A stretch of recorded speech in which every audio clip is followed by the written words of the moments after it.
చాలా మంది జానపదం అంటే మాయదారి మశమ్మో మశమ్మ మనం మైదానం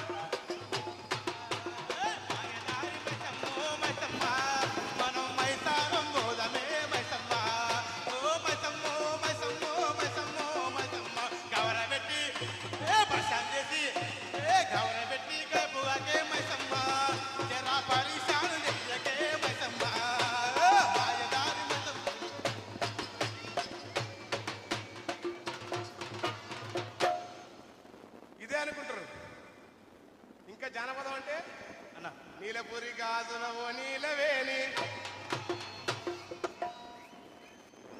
సిరిపురం కాదా నీ సీర లిప్పలేదా నీకు సీర చుట్టలేదు ఇదే అనుకుంటారు కదా. ఓకే, ఇది కూడా బీటు ప్రధానమైన జానపదాల్లో మనలాంటి వాళ్ళు చదువుకున్న వాళ్ళు కొంత యాడ్ చేసింది. పైకి నాకు కొంచెం సపోర్ట్ ఉన్నది, పైకి మరీ ఎక్కువ అసలు ఉంటుంది, హాయిగా ప్రజెంట్ ఉన్నది.